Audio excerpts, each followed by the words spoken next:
Bom dia, 15 de agosto. Vamos que vamos seguindo as leituras de mercado, mercado cambial, euro.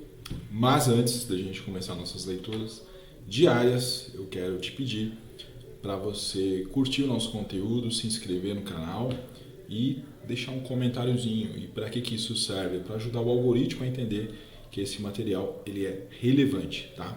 Feito isso, vamos seguir para nossas análises.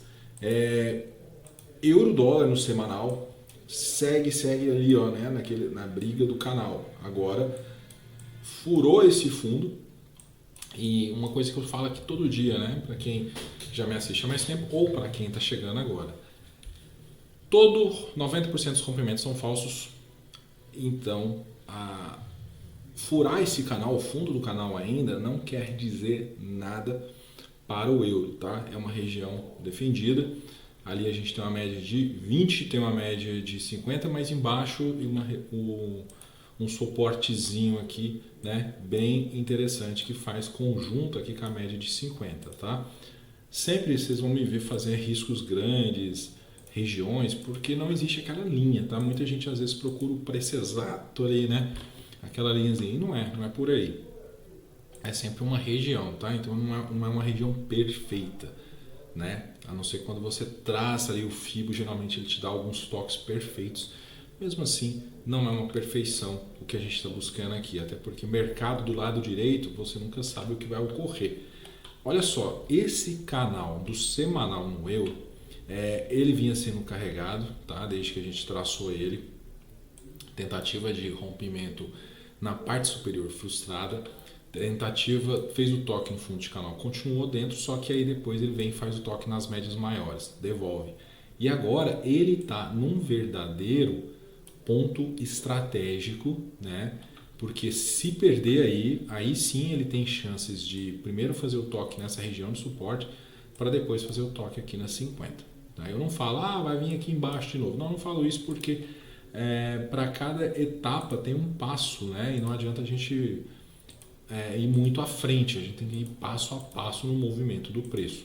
No entanto, esse rompimento do fundo de canal que teve, né, ele fez aqui o rompimento do fundo de canal e já teve uma defesa, e eu vou mostrar onde que estava essa defesa. Ele estava num time frame menor, né? Então vou marcar aqui com a linha para ficar bem legal essa explicação. Ó, vou pegar aqui a pontinha do pavio e fazer isso aqui. Agora a gente vai no diário. Olha isso. Então, aqui no diário, quando a gente puxa, olha lá, aí eu puxo essa linha um pouco mais aqui, já era um suportezinho ali, bem forte, né, testado. Opa. E esse suporte acabou batendo ali e já voltando, tá? E no que ele volta, fica muito claro essa defesa aqui. Então, ele pode, olha, tentou romper, foi difícil, furou. Ele faz isso daqui, a média está aqui. O fundo do suporte se torna uma resistência e ele volta para romper essa área, aí sim esse ponto passa a ser um ponto relevante. Porque se ele perder essa região aqui, a chance dele buscar 200 aumenta.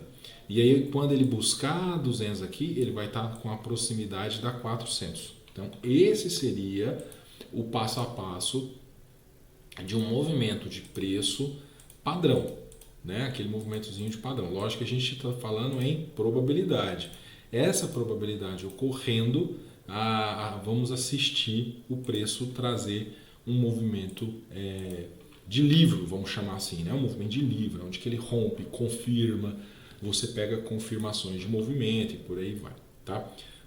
Para voltar ao que era, ele precisa voltar e ficar acima das 50. E para ficar acima dessa região aqui, olha só, vamos excluir que ele não fez esse movimento de confirmação do rompimento de baixa, onde que ele confirma esse movimento aqui, e aí o movimento menor seria esse movimento aqui. Fechou? Estamos entendidos na parte de uma probabilidade de uma leitura possível de continuidade dessa queda. Para ele fazer a reversão desse movimento, né? Então a próxima vela teria que ficar, romper a parte superior, confirmar esse rompimento, voltar e romper essa região aqui, ó. romper nessa região, confirmar e aí ele começar voltar a ficar dentro do canal e continuar o seu movimento ali, tá bom? Então isso seria a probabilidade de alta. Ele vai de uma vez. Para ir de uma vez aí é uma exceção, né? A gente está falando de exceção, né? Quando tem notícias de grande volatilidade que traz um movimento mais agressivo, um acontecimento econômico que gera uma evolução do preço um tanto forte. Mas quando não é isso, a evolução do mercado naturalmente, geralmente trabalha em cima das confirmações, tá? Aqui é um exemplo disso, né? Um movimento bem bacana, pegou o fundo, bateu na 200, aí ele vai na 50, aí ele confirma daqui, depois ele cria um rally, tá? Aqui depois ele se faz a exaustão, devolve, coisas normais, tá? Até muito técnico para quem estuda o Wyckoff, fica bem legal essa interpretação.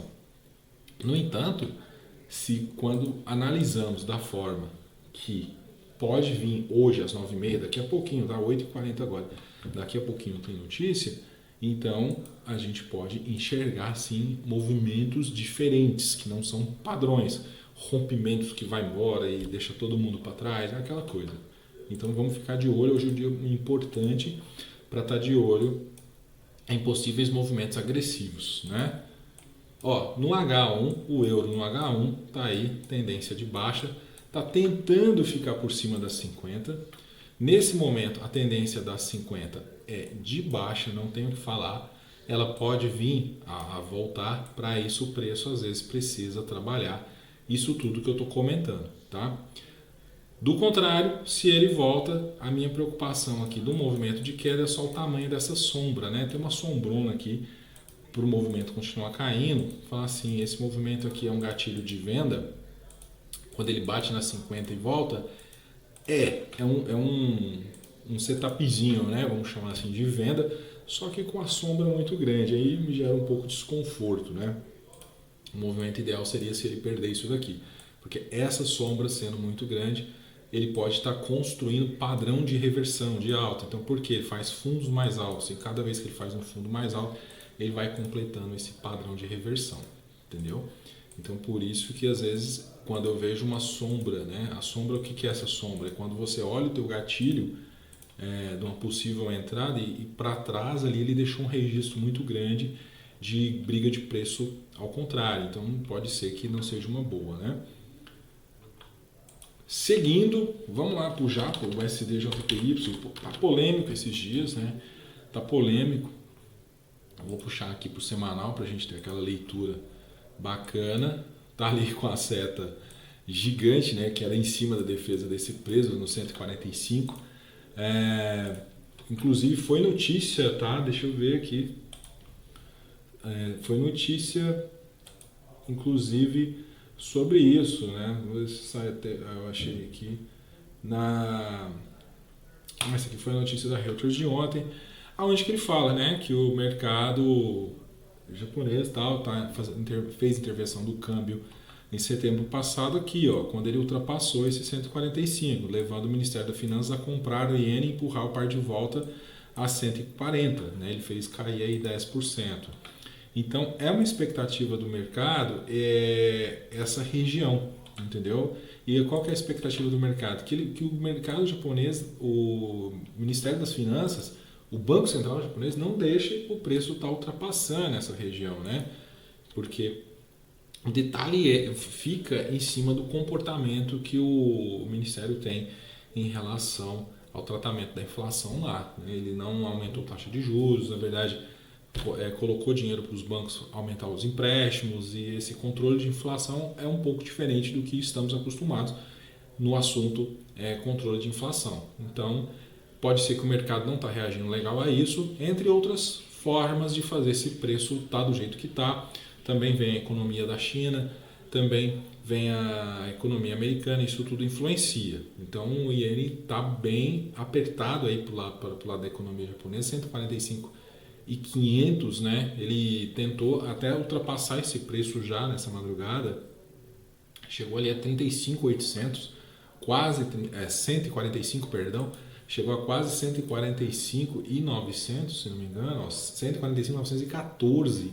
ele bateu nessa madrugada, não chegou a pegar o 146 ainda, né?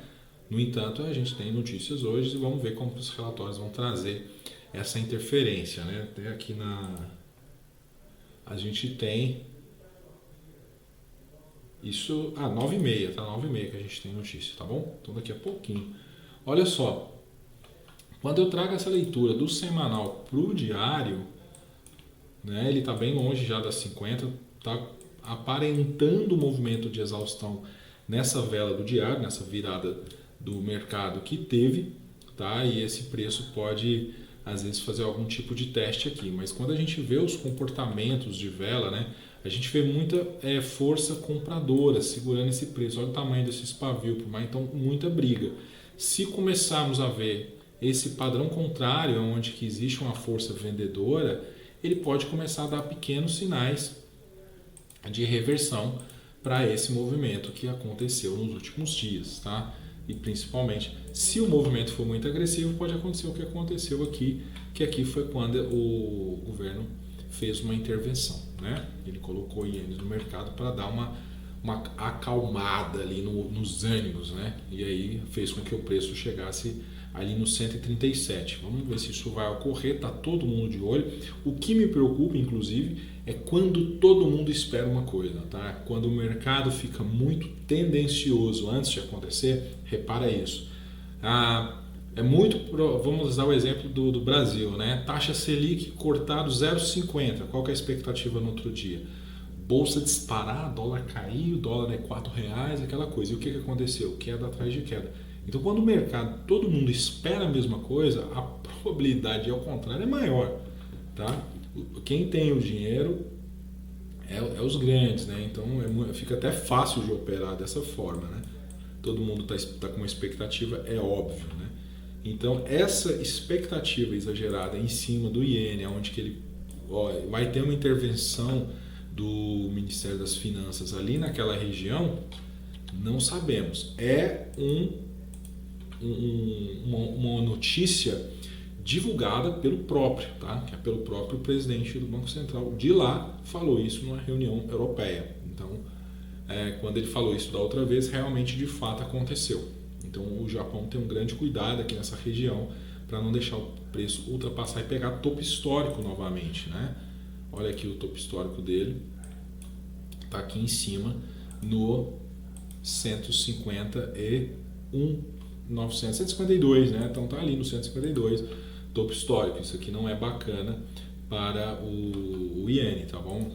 No iene em relação ao dólar, 150 ienes por dólar é muita coisa. Tá? É a mesma coisa de um sentimento aí de Brasil tá R$6, R$7 o dólar, cara. É horrível, né? É essa mesma coisa. Agora, pensa num país que, diferente do Brasil, não é acostumado com inflação. Quando você joga no iene gráfico mensal, olha isso daqui. Tá? Tô falando de anos. Anos trabalhando dentro de um range de estabilidade. Então, esse é o cenário do mercado, tá? No gráfico mensal. Vamos puxar, a gente já olhou o diário, vamos puxar já o H1 do iene, tá? Vamos puxar o H1 do iene. A gente está fazendo essa leitura, vamos acompanhar as notícias às 9h30, vamos ver a volatilidade que o mercado vai trazer, né?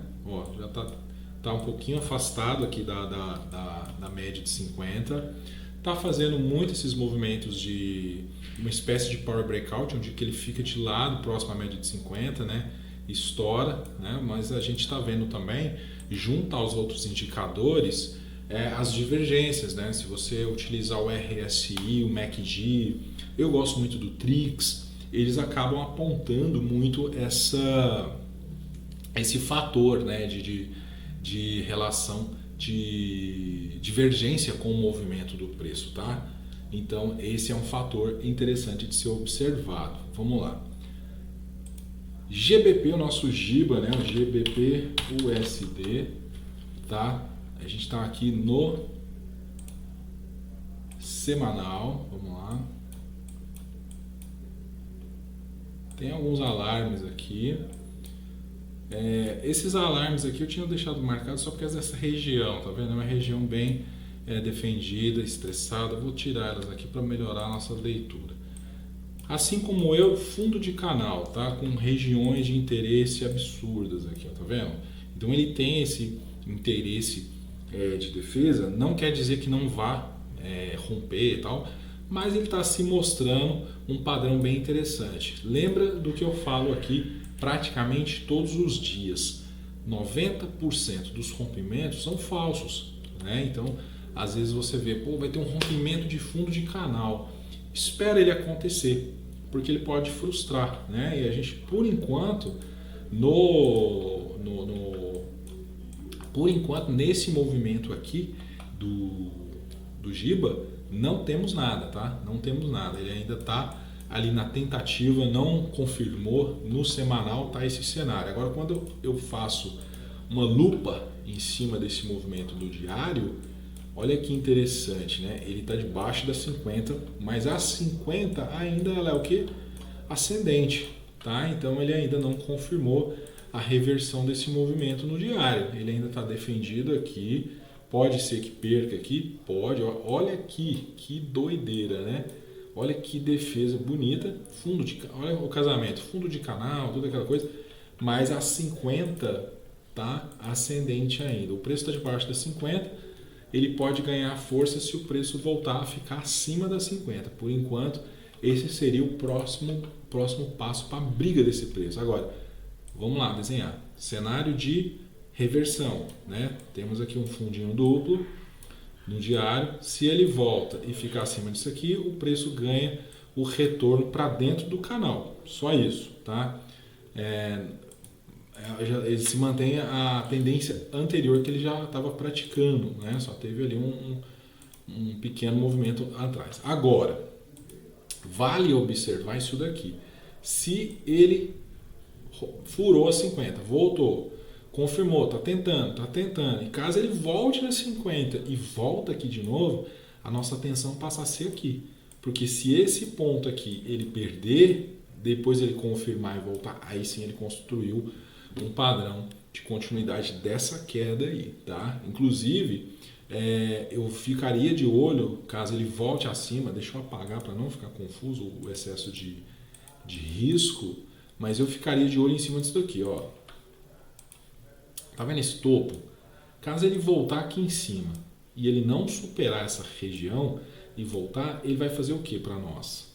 Né? Padrãozinho simples, mesmo para quem não gosta de padrões gráficos, é o seguinte, padrões gráficos nada mais é que o desenho do movimento do preço. Então aqui, ó, defesa, defesa, defesa, ombro, cabeça, ombro, linha de pescoço. Perdeu linha de pescoço, tendência de baixa. Então o preço, eu só ficaria tranquilo em relação ao preço no Giba, no diário, se acima dessa linha do ombro ele superasse, frustrasse o ombro, cabeça, ombro, beleza? Aí ele rompeu esse padrão. Agora, se ele perder a linha de pescoço aqui, aí sim a gente vai construir o movimento de baixa, tá? Inclusive é gatilho, né, de venda, tudo mais, para quem vai operar vendido. Vamos lá, no H1, refinando essa leitura lá do fundo, né? Tá bem aqui complexo, né? O movimento aqui do Giba, né? Porque ele furou, e aí lembra, 90% dos rompimentos são falsos. Olha o rompimento, puf, voltou tudo, devolveu tudo, né? E tá aqui, cara, então se ele voltar a ficar dentro dessas médias, aí ele vai construir tudo aquilo de novo, e a gente está falando de H1, onde que os movimentos são pequenos. Eu só entenderia com o movimento de alta, realmente se ele colocar as médias alinhadas. O que é colocar as médias alinhadas? A média de 50, 200 e 400 precisam estar na sua posição normal de tendência. Para cima, 50, 200, 400. Para baixo, 400, 250. Entendeu? Então, nesse movimento aqui, nesse desenho desse momento, é uma tendência de baixa, porque as médias estão posicionadas dessa forma. Mas quando o preço para, começa a brigar, aí as médias se fecham, começa a embaraçar, a partir dali a gente vai ver o que vai rolar, né? E aí a gente usa de referência os time frames maiores. Mas, no momento, ele tem mais preferências de venda do que preferências de estar shortado aqui do que o contrário. Essa é a analogia quando a gente utiliza as médias, tá? Ah, não, mas e se ele cruzar e tal? Isso aí você espera o movimento ser construído, porque ele pode se lateralizar aqui, ó, isso aqui pode ser um range e ele ficar um tempão aqui dentro, tá? E a gente não sabe, então vamos acompanhar os próximos movimentos. Dá uma passada lá no DXY, né? DXY eu até já vou jogar diário e 1 hora, legal? Ó, a gente marcou isso aqui ontem, a média de 200, olha aí, essa seta eu deixei ontem, bateu na 200 e já não é assim, não rompe, né? 90% dos rompimentos são falsos aqui. Já era uma resistência, se a gente for puxar isso lá atrás, foi suporte, enfim, é uma região já defendida de 103.500, bateu na 200 e já voltou um pouco, tá? Não quer dizer que não vá continuar a romper. O que eu quero trazer aqui é, quando você opera rompimento, é um perigo, porque você pode pegar um movimento, né? Quem principalmente compra atrasado e toma na cara. Às vezes o stop fica muito caro, então tem que tomar cuidado.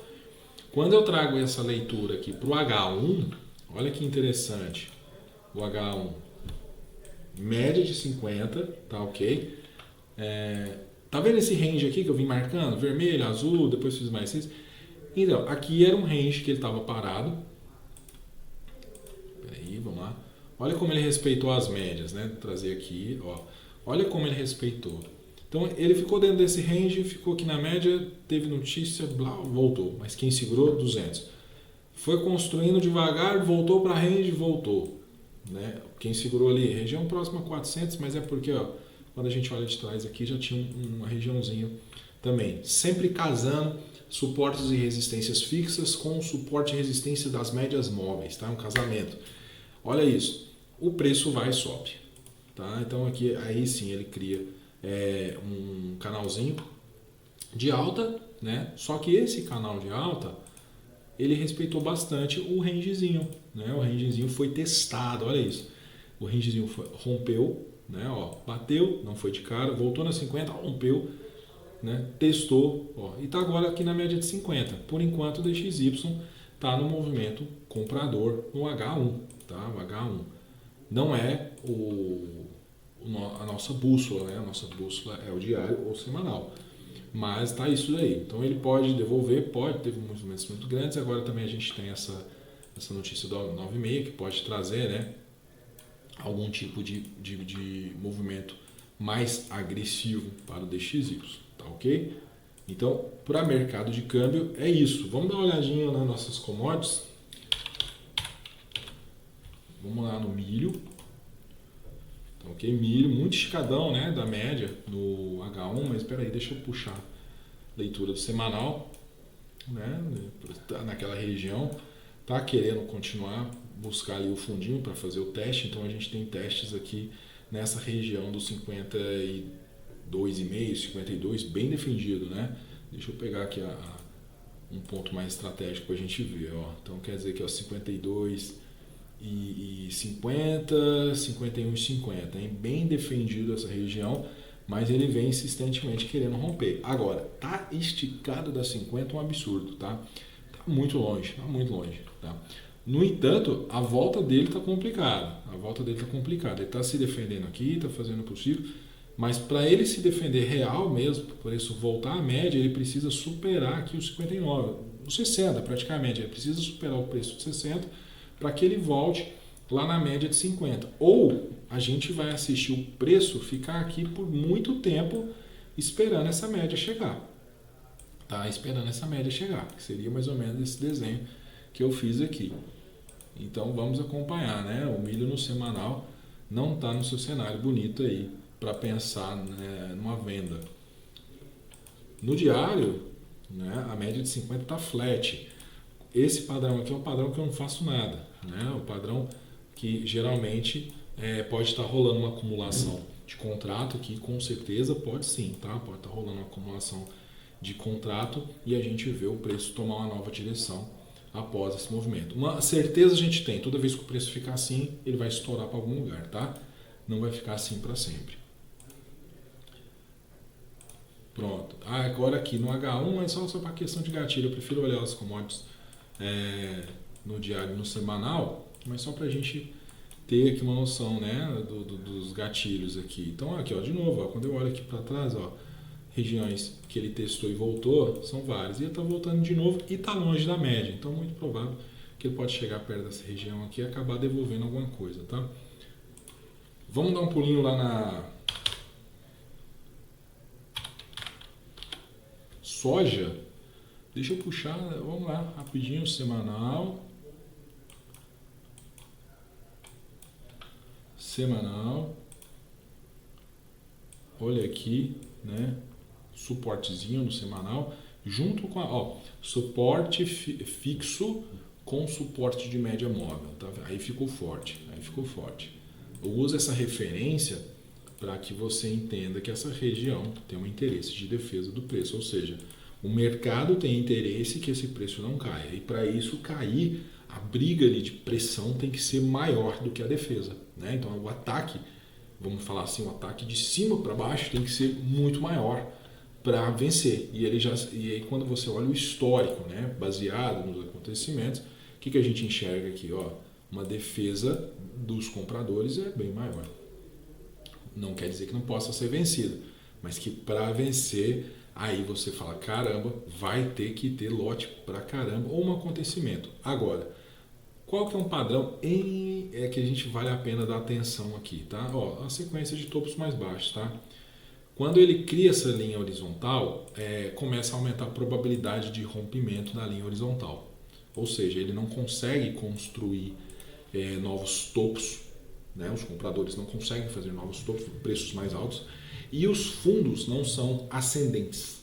Então, isso é uma característica que pode perder essa linha horizontal. E também ele está abaixo da média de 50. Então, a gente vai juntando essas pequenas características para criar ali uma previsão. Obviamente, eu esperaria ver o rompimento, confirmação, para ver se ele busca 400, tá? No semanal. Agora, no diário, onde que a gente vê esse movimento mais dentro, né, da lupa, a gente enxerga isso aqui, ó. Suporte, ok? Suporte, ó. Uma baita de um rangezinho aqui. Para a gente ver o movimento acima, né, no diário, o preço precisa fazer esse caminho aqui, ó. Precisa ir lá na 200, romper essa região, romper a 400 e às vezes confirmar para nós, tá? Isso precisa acontecer. E ainda tem uma história aqui mal resolvida. Tem uma história. Caco Maia fala o seguinte: todos os gaps serão fechados. Não sei se é ele, mas eu escutei dele, então tomei como essa aula, tá? Ó, aqui é um gap, tá? Esse gap ainda não foi fechado, ele precisa ser fechado. Esse gap aqui de trás. Aí tem outro gap aqui ainda, ó. Esse gap aqui. Quer dizer, esse gap aqui eu desenhei errado. Peraí, foi mal. Eu deixei a tela me enganar. A tela ficou ali acima e eu não peguei, né? O gap correto é esse aqui. O gap não foi fechado, ó. Olha o tamanho desse gap. Tá? Gap, ó. Gap não fechado, tá bom? Então a gente fica de olho aí. Todos os gaps serão fechados. É uma probabilidade, tá? Então vamos ficar com essa análise aqui também na soja no diário. Vamos lá vou nem olhar H1, tá? H1 aqui vai ser irrelevante para nós aqui, para quem opera soja, tá bom? Seria apenas para criar gatilho, né? E com a média flat, não tem gatilho. Tem que esperar construir mais, tá bom?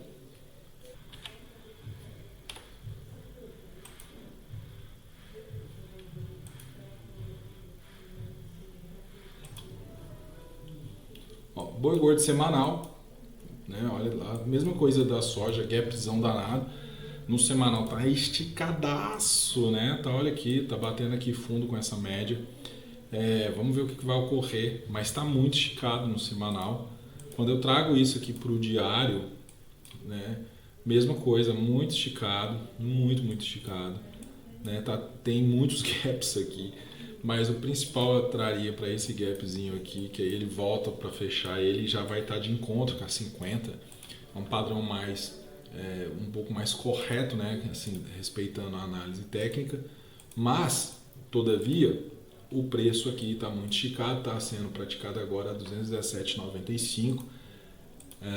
Vamos ver se isso é uma correção, se vai haver essa correção aí nos próximos dias, tá? No entanto, aqui, graficamente falando, nós teríamos apenas uma possibilidade, e não grande, uma possibilidade, de um retorno à média, mas sem alterar a tendência, tá? Sem alterar a tendência do preço para baixo, ou uma lateralização, tá? Só tá muito esticado mesmo, tá bom? Tá muito esticado esse preço, e toda vez que o preço fica assim, o ideal é esperar algum tipo de correção. Agora, se tá vendido, tá bonito, né?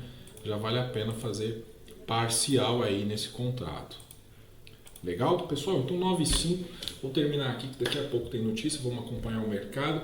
E amanhã, quarta-feira, voltamos com mais análise. E forte abraço, opere bem para operar sempre, tá bom? Valeu!